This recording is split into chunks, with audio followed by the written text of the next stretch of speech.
Good morning, class. My name is Jill Newton, and welcome back to 5 Fun Minute Shorts. Today, we'll be adventuring through post hoc fallacy, the law of conservation of energy, how it works in everyday life, and we'll explore the historical era and contributions of Sir Isaac Newton. Now, ladies and gentlemen, now that you know what we're talking about, let's get straight into it.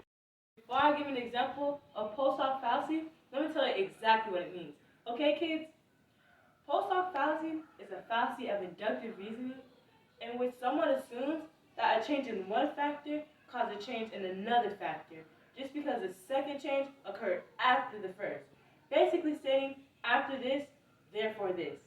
Now, kids, let me give you an example. I'm taking a walk outside. I forgot to tie my shoes and I accidentally tripped and fell.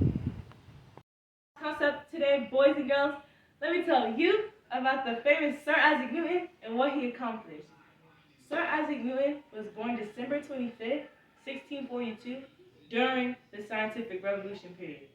The Scientific Revolution period was a series of events that marked the emergence of modern history during the early modern period, when the developments of mathematics, physics, astronomy, chemistry, and biology transformed the views of society about nature.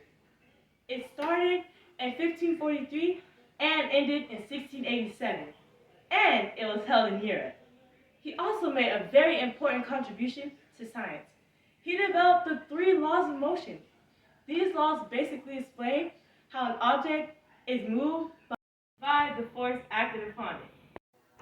The first law of motion basically states that an object cannot be moved unless external forces act upon it. When you have a turbo fan, the blades continue to move for some while, even without the electricity, because of the first law of motion. In the second law of motion, it states that the rate of change of momentum of a body is directly proportional to the force applied and take place in the same direction in which the force acts. This law has an opposite and equal reaction, and the chair has an upward and downward force. Now that you kids know about Sir Isaac Newton, let's get into the last concept for today, the law of conservation of energy.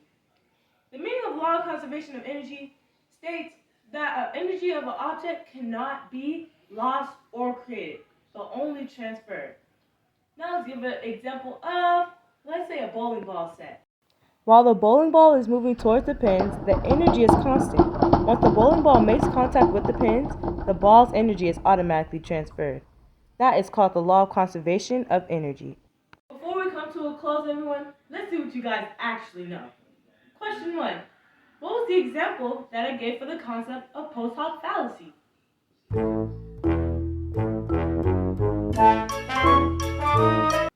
Yes, you are correct. It was assuming that I fell just because of my untied shoes. Question 2. What was the name of the scientist? What did he accomplish? And what time period was he born in?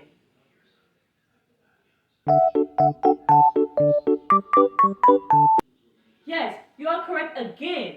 His name was Sir Isaac Newton. He accomplished the 3 laws of motion, and he was born in the Scientific Revolution period.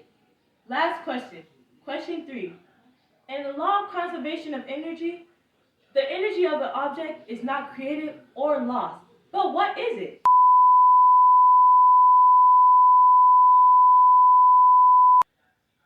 Yes, great job. Correct once again. It is only transferred. Great job, class. You have been very great listeners. If you have any questions, comment down below. Hit that like button. Hit that subscriber button. And see you next time. Okay, let's go. What's funny this time?